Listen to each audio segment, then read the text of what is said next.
final lens was exceptionally good this time around. Yeah, HD, he was definitely very accurate, but also that surprise element was always there. He got wickets at different deliveries. Well, I think the advantage that Naheed Rana has is he's got out-and-out pace. Now, pace is something that you can't teach. You're either born with it or you don't have it.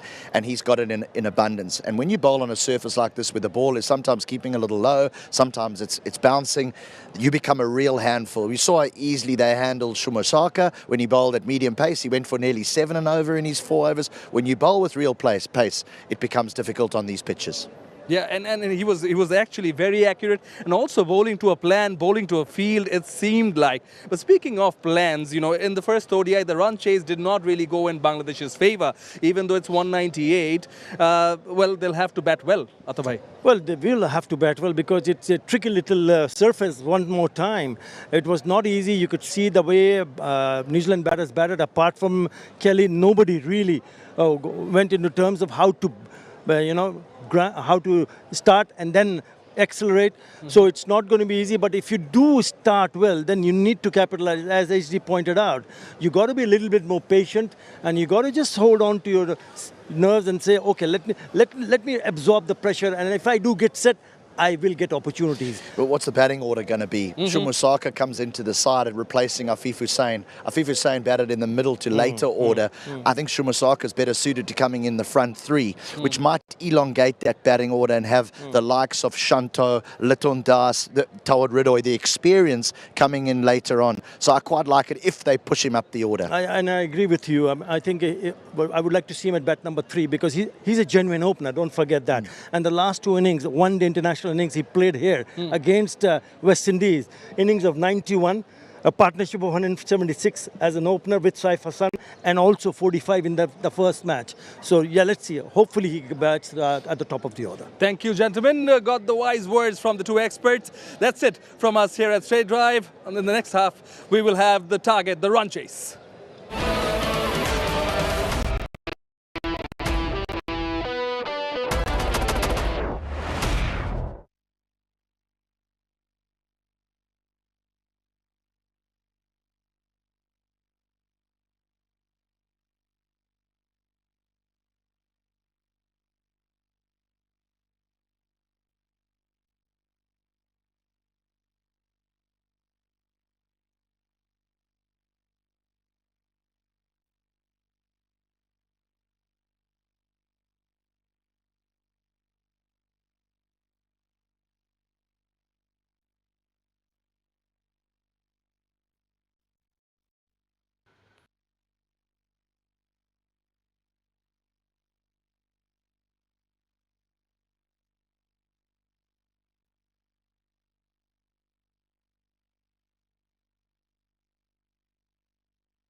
Hello and welcome everyone. You're watching Ace Developer Presents Straight Drive. Turn your investments into a reality. And I've got former Bangladesh all-rounder Athar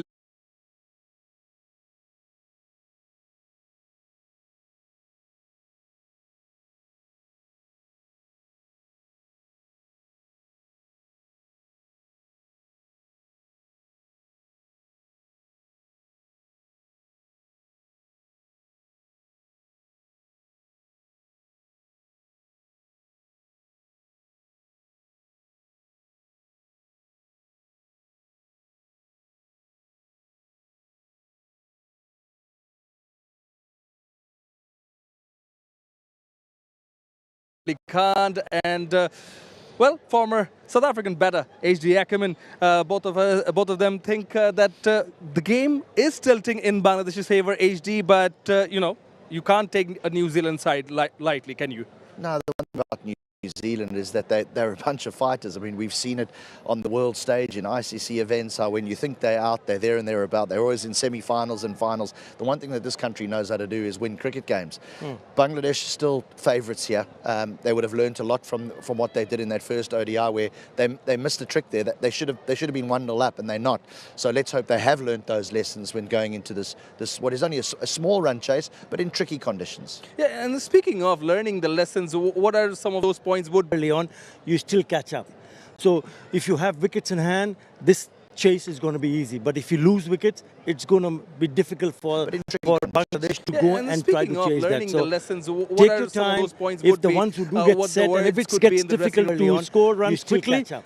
Be patient. It will come your way. If you have wickets in hand, Nathan Chase is going to be easy. But if you lose with the bat, I think that is important. Obviously, the fact that Saifullah has got a few, so did Ridwan. So there are others who need to put their hand up because if it gets difficult to score, got out very cheaply. We spoke about Shumur Shortcut. So they've got the strength in the batting department to overcome the bat.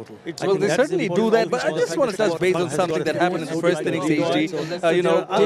Rishad Hussain getting to 100 international wickets, but you were very vocal about it. You thought that he should have been brought in earlier. I was just a little bit surprised at Shumusaka. Now, I know he got rid of the captain, Tom Latham. Good catch by Luton Das, but I was a little bit surprised that they bowled him on. I think a real gutsy captain is someone who goes, right, you got us the wicket, I'm going to take you off after these 2 overs. Because Rishad is a real top-class performer, and I think it showed in that the 5 overs that he bowled, he got 1 wicket, but he went for 4 and over. Shumusaka went at 7 and over. This is a game of small margins and small totals. So those few little runs might play a big part come the end of the match. I would like to have seen Rishad Hussain that he bowled in the 5 overs that he bowled. Well, having said that, the experts have already said that Bangladesh are favourites. Let's see if they can level this Bangladesh series by winning this match. 199 is the target in 50 overs. Chase on the other side. Catch you then. But he went for 4 and over. This is a game of small margins and small totals. So those few little runs might play a big